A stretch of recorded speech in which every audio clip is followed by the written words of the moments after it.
Hey guys, it's Kelsey. I'm back with another scrapbooking process video. For this one, I am using some Happy Mail. So Nicole had sent me a whole pack of some Alta New Pink Fresh Studio. I believe it's called Celebrate. And these papers are gorgeous. I can't wait to go through the actual paper pad with you guys so you can really see all the beautiful colors and watercolor texture. I only pulled out one paper for this one because I'm scrapbooking St. Augustine and I'm scrapbooking Flagler College that has a lot of really beautiful Spanish architecture, has that red brick, and I didn't feel like a lot of the like pinky tones would go really well with this orangey red, but there was this really gorgeous green vine paper in the paper pad, so I'm pulling that out to use as my background. I'll also pull in some of the ephemera bits, but other than the background, I'm just using some scraps and this red paper I felt matched that brick really well, and so that's my plan. I don't have a challenge for this. I don't have a sketch. I just have one 4x6 and these two 3x4s, I think. I can never remember the size of those smaller pictures, but I think that's right. And I really wanted to get them scrapped. I'm really trying to get through the St. Augustine vacation. I think I only have 2 pages left after this one, maybe 3, I don't know. But I'm starting off by matting all of the photos in this red arrow paper. I thought that would be really nice to just go ahead and accentuate the color of the building. And then other than that, I'm trying to pull in a lot of this green. I was a little worried it was going to read Christmas, but I think most of it reads like outdoorsy, especially because I tried to do a skinny border of this red so it wasn't, equal parts red and green, because that reads Christmas really easy to me. But to try and pull it into an outdoorsy area, I guess, I pulled in another green paper that was leafy, some scraps of this brown paper, and some wood veneer. So you'll see that in a minute. But I'm just stacking all of these up together in a little collage. I didn't want it to be a square grid. I feel like I didn't have enough going on this page for that to be interesting, but I feel like staggering this top photo and making them all kind of not line up a little bit makes it more interesting. So that's what I'm doing as far as the photos go. I'm just clustering them all together in the middle of this darker green paper. And then you see I already have a horizontal strip of the brown, and I'm just going to build from there. It's not too complicated of a page. I just had to start playing with these products. I love the goodies that she sent. Nicole also sent me a bunch of Christmas goodies, so I think a couple of you guys have sent me Christmas goodies, so I will be set come Christmas time, because I also have Felicity Jane Christmas, so I can't wait to dig into all of that stuff, because you guys know I usually have problem when I scrapbook Christmas because I don't have Christmas supplies, because I just don't buy it.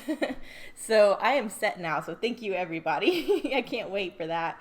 But yeah, this paper pad from Alta New, the paper quality is insane. I have never used these products before from Alta New. The paper is such high quality. It's so nice.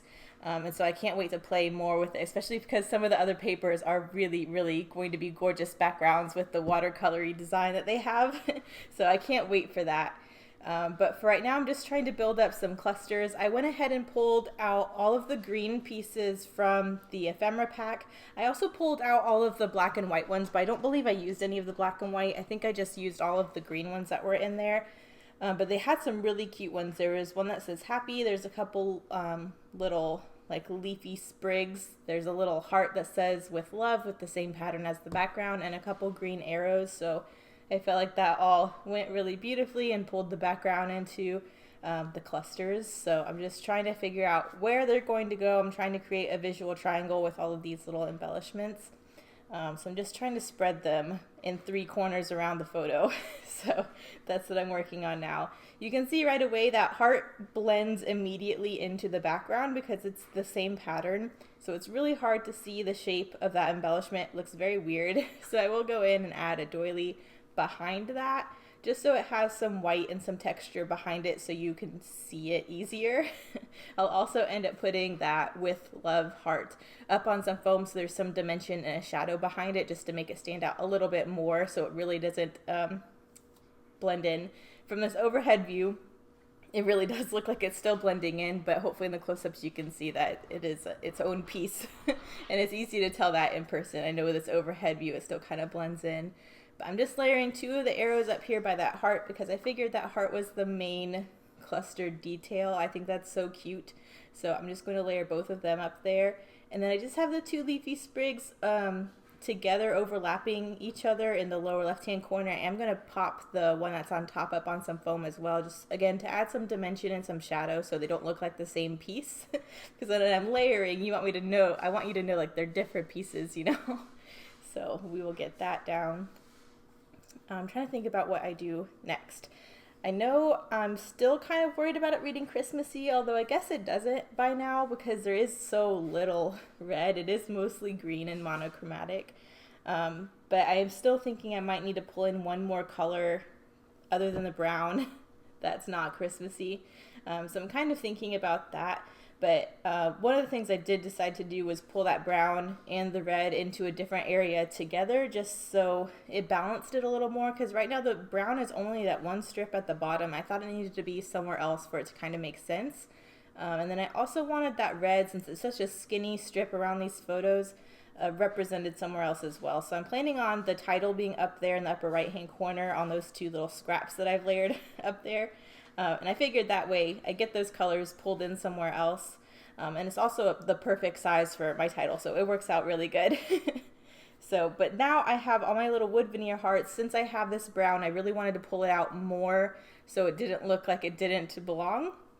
And thankfully craft brown paper looks very similar to wood veneer, so I just pulled in a whole bunch of heartwood veneer and I'm scattering them in every cluster so that brown and that kind of neutral tone is pulled out more on the page in general. So I'm just clustering 3 of them in each of those areas, and I think those look really sweet, and I think that really helps balance that craft paper as well.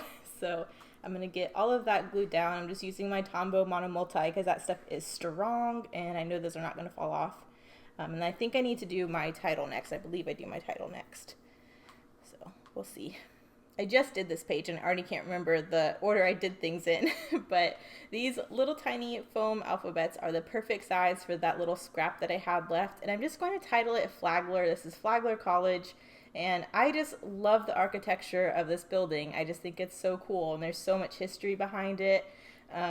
And so I just wanted to document it. I'd been to St. Augustine before, and I don't believe that I documented this building, even though we saw it. So I wanted to make sure that I documented it this time around. So I'm just going to say Flagler. I'm going to trim that piece up so it's more cut snug like it was made for the title. And I'm going to have that little red piece up there too, just so that red is pulled in somewhere else. And I think that's the perfect little thing for the upper right hand corner. I didn't want it to be like another cluster. I didn't want it to read as another cluster because I didn't want it to disrupt my visual triangle. But I did want something up there that kind of felt like it was adding to the page as far as balancing colors and stuff. So I think that worked out well. There's also a lot of white at the bottom of the page for the background, so I like that there's something white at the top of the page as well. So there's that. I did go ahead and add some washi in because I'm wanting to do some black Nuvo drops, and I knew if I was going to add black, I needed something else black to help that make sense. So I also thought the black pulled it farther away from Christmas as well. So black and white washi tape, that accentuates that horizontal anchoring point of the craft paper. And then I have my 2 clusters of black Nuvo drops, and that's pretty much it. So thank you guys so much for watching. Here are all the close-ups, and I will see you in the next one. Bye.